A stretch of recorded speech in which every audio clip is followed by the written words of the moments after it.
Mars media நேயர்களுக்கும் அன்பர்களுக்கும் இந்த நாள் இனிய நாளாக அமைய எல்லாம் வல்ல இறைவனை பிரார்த்திக்கின்றோம். இந்த சேனல் உங்களுக்கு பிடிச்சிருந்தா மறக்காம சப்ஸ்கிரைப் பண்ணுங்க, ஷேர் பண்ணுங்க, லைக் பண்ணுங்க, கமெண்ட் பண்ணுங்க. ஓம் ஸ்ரீ குருப்யோ நமः. வக்ரதுண்ட மகாகாய சூரியகோட்டி சமப்பிரப நிர்விக்னம் குருமே தேவ சர்வகாரியேஷு சர்வதா. மார்ஸ் மீடியா நேயர்கள் எல்லாருக்கும் ஜோதிட குருஜியின் இனிய வணக்கங்கள், வாழ்த்துக்கள், ஆசீர்வாதங்கள். இந்த வீடியோ பதிவுல நம்ம என்ன பார்க்க போறோம் அப்படின்னா 2024 ஆண்டு செப்டம்பர் மாத ராசி பலன். இந்த செப்டம்பர் மாதம் உங்களுக்கு எந்த வகையில நன்மைகளை செய்ய போறது, எந்த வகையில நீங்க கவனமா இருக்கணும், பரிகாரமா என்ன பண்ணினா ரொம்ப விசேஷம் அப்படிங்கறத பத்திலாம் நம்ம இப்ப தெளிவா பார்க்க போறோம். பதிவுக்கு போகலாமா?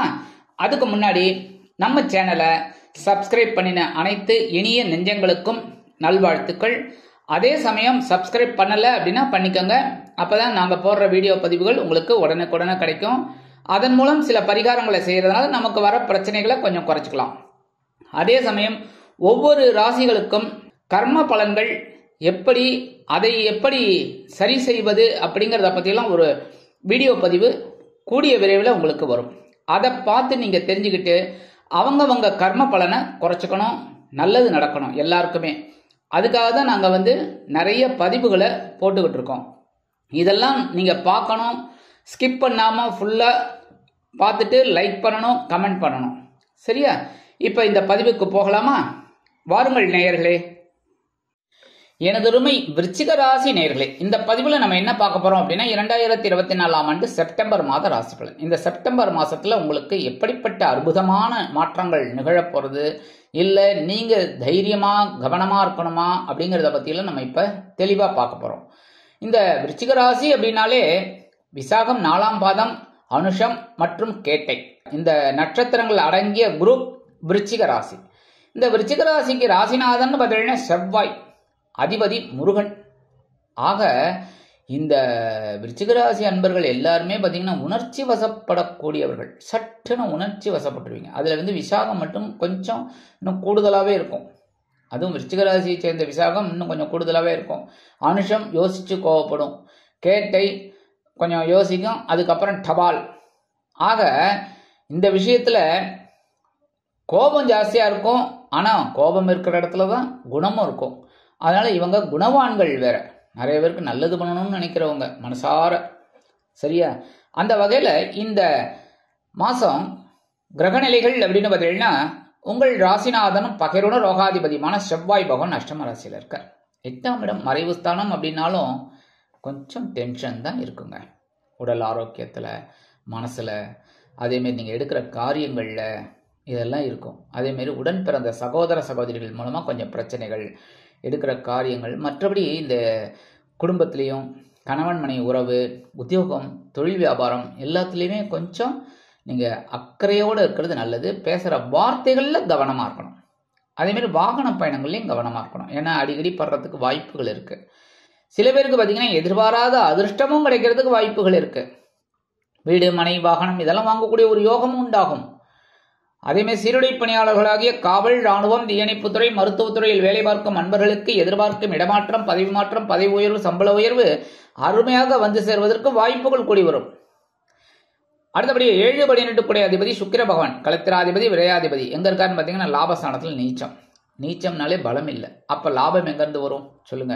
அதாவது ரஜினிகாந்த் ஒரு படத்துல சொல்லுவார், இவரால் எழுந்திருக்கவே முடியலையா, இவருக்கு 3 சம்சாரம் அப்படின்னு. அந்த மாதிரி அவரே நிச்சயம் இருக்கும்போது லாபத்துல இருந்து என்ன பண்றது, விரயத்துல இருந்தா என்ன பண்றது?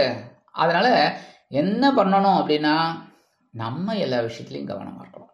லாபம் எப்படி வருங்கிறத பார்க்கணும். உத்தியோகத்திலையும் சரி, தொழில் வியாபாரத்திலையும் சரி, எப்படி லாபம் வரும்? இப்போ உத்தியோகத்துல லாபம் எதிர்பார்க்க முடியாது, உயர்வுகள் அதெல்லாம் நம்ம கவனமா நம்ம வேலை செஞ்சோம்னா கிடைக்கும். அதே மாதிரி தொழில் வியாபாரத்திலையும் கவனமா இருந்தீங்கன்னா கண்டிப்பா நல்லது நடக்கும்.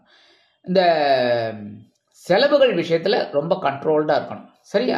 19/9/2024 முதல் இந்த சுக்கிர பகவான் எங்க வர போறான்னு பாத்தீங்கன்னா விரயஸ்தானத்துக்கு வர்றார். விரயாதிபதி விரயஸ்தானத்துக்கே வந்து ஆட்சி அமைக்கிறார். ஏன்னா துலாம் அவரோட இடம்.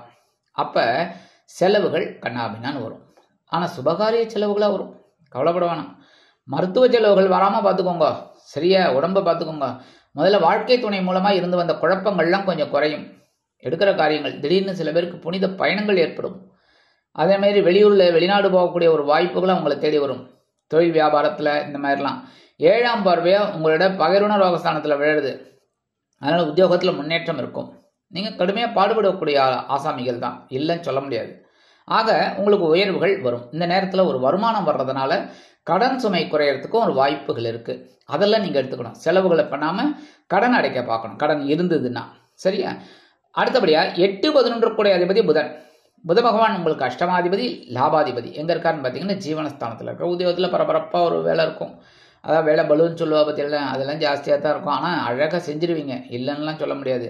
அதேமாரி படிக்கிற குழந்தைகள்லாம் ஓரளவுக்கு நல்லா படிப்பாங்க, அதுவும் சொல்ல முடியாது. எழுத்து மற்றும் அச்சுத்துறையில் இருக்கிற அன்பர்களுக்கும் ஓரளவுக்கு நல்லபடியாக ஒரு முன்னேற்றம் இருக்கும். உடல் ஆரோக்கியம் பரவாயில்ல, ஒன்றும் பெரிய அளவில் பாதகங்கள் இல்லைங்க. 19/9/2024 முதல் லாபஸ்தானமாகிய 11ஆம் இடத்துல இந்த புத பகவான் வர்றது ரொம்ப விசேஷம். ஏன்னா லாபாதிபதி லாபஸ்தானத்திலே வந்து ஆட்சி உச்சம் மூலத்திரிகோணம் அடைகிறார். ஆட்சி உச்சம். சில கிரகங்களுக்கு பார்த்தீங்கன்னா ஒரு இடத்துல ஆட்சி இருக்கும், ஒரு இடத்துல உச்சம் இருக்கும். எல்லா கிரகங்களுக்கும் மூலத்திரிகோணம் ஒரு இடத்துல இருக்கும். சனி பகவான் மட்டும் தான் மூலத்திரிகோணம் ஆட்சி கும்பராசி. மற்ற இடத்துல எல்லாம் பார்த்தீங்கன்னா ஆட்சி இருப்பார், உச்சம் இருக்கும் இப்படி.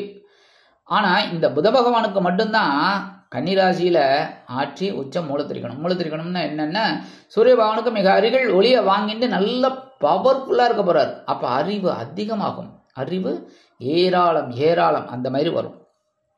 கல்வி பயிலும் மாணவ மாணவிகள் இந்த குழந்தைகள்லாம் ரொம்ப நல்லா படிக்கக்கூடிய ஒரு வாய்ப்புகள் இருக்கும். இது வரைக்கும் அப்படியே சோம்பேறியாக இருப்பாங்க. இப்போ அற்புதமாக நல்லா படிக்கக்கூடிய ஒரு வாய்ப்புகள் அவங்களை தேடி வர்றதுனால உற்சாகமாக காணப்படுவார்கள். எடுக்கிற காரியங்கள்லாம் இப்போ உங்களுக்கு அற்புதமாக நிறைவேறும். உத்தியோகத்தில் தொழில் வியாபாரத்துலலாம் ஒரு சிறப்பான ஒரு சூழ்நிலை. அடுத்தபடியாக ஜீவனாதிபதி சூரிய பகவான் ஜீவனஸ்தானத்தில் இருக்கார். 10ஆம் இடத்து அதிபதி 10ஆம் இடத்துல இருக்கார். அற்புதம், ஆட்சி சூப்பர். ஆனால் சனீஸ்வர பகவானோட 7ஆம் பார்வையை வாங்குறார். இருந்தாலும் உத்தியோகத்தில் நீங்கள் கடுமையாக தான் போராடிட்டு இருக்கீங்க. அந்த போராட்டம் வெற்றியை கொடுக்கும். தொழில் வியாபாரம் பரவாயில்ல, நீங்கள் எடுக்கிற காரியங்கள் ஓரளவுக்கு இருக்கும். சில பேருக்கு இந்த சில காரியங்கள் வந்து தடை தாமதங்கள் ஆறதேங்கிற ஒரு சலிப்பு இருக்கும். அதனால எல்லா விஷயத்திலையும் கொஞ்சம் கவனமாக இருந்தால் ரொம்ப நல்லது தான். 17/9/2024 முதல் இந்த ஜீவனாதிபதி எங்கே வரப்போறான்னு பார்த்தீங்களா லாபஸ்தானமாகிய 11ஆம் இடத்துக்கு வந்துடுறார். சூப்பர், அற்புதம். என்ன ரொம்ப ரொம்ப நல்ல ஒரு இடம். ஏன்னா லாபம் அப்படிங்கும்போது உத்தியோகத்தில் நீங்கள் எதிர்பார்க்குற அந்த உயர்வுகள்லாம் இப்போ வரத்துக்கு வாய்ப்புகள் இருக்குது. அதுவும் இல்லாமல் புதுசாக வேலை தேடுற குழந்தைகளுக்கு நல்ல வேலை வாய்ப்பு உருவாகும். அதேமாரி தொழில் வியாபாரம் ரொம்ப நல்லா இருக்கும். லாபம் கண்டிப்பாக வரும். எதிர்பாராத நல்ல நல்ல லாபம். ஏன்னா எப்படி லாபம் வரும்? வாடிக்கையாளர்கள் வந்துக்கிட்டே இருப்பாங்க நிறைய. ஸோ சேல்ஸ் இம்ப்ரூவ் ஆகும். சேல்ஸ் இம்ப்ரூவ் ஆச்சுன்னா ஆட்டோமேட்டிக்கல் லாபம். ஸோ உங்களுக்கு கண்டிப்பாக ஒரு நல்ல முன்னேற்றம் கண்டிப்பாக அமையும். அடுத்தபடியாக சில பேருக்கு வீடு மனை வாகனம் இதெல்லாம் வாங்கக்கூடிய ஒரு யோகமும் உண்டாகும். அரசியல்வாதிகள் அற்புதமான ஒரு முன்னேற்றத்தை கண்டிப்பாக காண்பார்கள். சரியா? சில பேருக்கு பொன்பொருள் ஆடை ஆபரண சேர்க்கை உண்டாகும். 2-5 கூடிய அதிபதி குரு பகவான் கலெக்டர் ஸ்தானமாக 7ஆம் இடத்துல இருக்கார். அற்புதம். ஏன்னா 7ஆம் இடத்துல இருக்கிறது ரொம்ப விசேஷம். குரு பகவான் 2, 5, 7, 9, 11 அதிலெல்லாம் இருந்தார்னா ரொம்ப விசேஷமான பலன்கள். அதுவும் தன வாக்கு குடும்பாதிபதி, அதே சமயம் பஞ்சமாதிபதி. அவர் 7ஆம் இடத்துல இருக்கிறது ரொம்ப விசேஷம். இதுதான் உங்களுக்கு காப்பாற்றி விட்டுட்டு இருக்கு. எவ்வளோ பிரச்சனைகளை சமாளிச்சுட்டு இருக்கீங்க. ஏகப்பட்ட குழப்பங்கள். என்ன 7.5 முடிஞ்சிடுத்துனாலும் உங்களுக்கு இன்னும் 7.5 70 இருக்கும் போல இருக்கு. அந்த மாதிரி இருக்கு. டென்ஷன் தான் கரெக்டாக. அதுவும் விருச்சிகராசி என்பவர்கள்லாம் கஷ்டப்பட்டுக்கிட்டு இருக்கீங்க, இல்லைன்னு சொல்ல முடியாது. ஆனால் இந்த குரு பகவான் உங்களுக்கு ஒரு சவாலை சமாளிக்கிற ஒரு பக்குவத்தை கொடுத்துட்டுருக்கார். தன வரவு கொடுத்துட்டுருக்கார். வாழ்க்கை துணை வழி உறவினர்கள் ஆதரவாக இருக்காங்க. அதேமாரி குழந்தைகள் ஆதரவாக இருக்காங்க. அதுவே பெரிய ப்ளஸ் பாயிண்ட். அதை வச்சுட்டு அப்படியே சந்தோஷமாக இருக்கும். இந்த குரு பகவானோட பார்வைங்கும் போது லாபஸ்தானத்தில் விழுறது அற்புதமான ஒரு முன்னேற்றம் கண்டிப்பாக வந்து சேரும். அதே சமயம் உங்களோட ஜென்மராசியில் விழுறது. ஜென்மராசியில் விழுறதுனாலே கொஞ்சம் மனசில் ஒரு தைரியம் இருக்கும். சரியா? சந்தோஷம் இருக்கும். அடுத்தபடியாக 9ஆம் பார்வை உங்களுக்கு சகாஸ்தானத்தில் இருக்கிறதுனால முயற்சிகள் பலிதமாகும். நல்ல கவனிங்க, முயற்சிகள் பண்ணினீங்கனாலே கண்டிப்பாக உங்களுக்கு வெற்றியை கொடுக்கும். 3-4 கூடிய அதிபதி சனீஸ்வர பகவான் சுகஸ்தானமாகி 4ஆம் இடத்துல வக்ரகதியில் இருக்கார். பரவாயில்ல. ஏன்னா அர்த்தாஷ்டம சனி வக்ரகதியில் இருக்கிறது பரவாயில்ல. உடல் ஆரோக்கியம் கொஞ்சம் ஓரளவுக்கு உங்களுக்கு அனுகூலமாக இருக்குது. கொஞ்சம் மருத்துவ செலவுகள் குறைஞ்சிருக்கு, மனசுல ஒரு தைரியம் இருக்கு, அப்பாடான்னு அதுவே வரும். ஏன்னா சுகாதிபதி சுகஸ்தானத்துல வக்ரகதியில் இருக்கிறது பரவாயில்லை, ஓரளவுக்கு உங்களுக்கு நன்மைகள். அடுத்தபடியாக உடன்பிறப்புகள் கொஞ்சம் ஆதரவா இருப்பாங்க. ராகு பகவான் பஞ்சமஸ்தானமாக 5ஆம் இடத்துல இருக்கிறது குழப்பத்தை கொடுத்துட்டு இருக்கார். அதாவது உங்களுக்கு உடம்புல ஒண்ணுமே இல்லை, ஆனா ராகு பஞ்சமஸ்தானத்துல இருந்துட்டு குழப்பத்தை கொடுக்கறதுனால ஐயோ நமக்கு என்னமோ வந்துடுச்சு. அதேமாதிரி உத்தியோகத்துல உங்களோட திறமைகள் அங்கீகரிக்கப்படலை. ஏன் சில விஷயங்கள்ல நீங்க சில தவறான முடிவுகள் எடுக்கிறதுனால தான் உங்களோட இது அங்கீகாரம் இல்லை. அதனால இதெல்லாம் மைனஸ் பாயிண்ட் எல்லாம் நீங்க பிளஸ் ஆக்கிக்கணும். சரியா? அந்த மாதிரி இருந்தீங்கனாலே உங்களுக்கு எல்லாத்துலேயுமே நன்மைகள். அடுத்தபடியாக கேது பகவான் உங்களுக்கு அனுகூலமா இருக்காங்கய்யா. ஞானக்காரகன் கேது அனுகூலமா இருக்கிறது ரொம்ப விசேஷம் இல்லையா? சொல்லுங்க. ஞானங்கன்னு அங்க முக்கியம். இந்த வேலைகளை இப்படி இப்படி செய்யணுங்கிற ஒரு ஞானம் இருந்தா தான். ஒரு காக்காய்க்கு கூட தெரியும் ஒரு எலியை எப்படி பிடிக்கணும்னு, ஒரு பூனைக்கு தெரியும் ஒரு எலியை எப்படி பிடிக்கணும்னு. இந்த மாதிரி அந்த ஒவ்வொரு பிராணிகளுக்குமே அறிவு கொடுத்த இறைவன் நமக்கு விட்டுருவானா?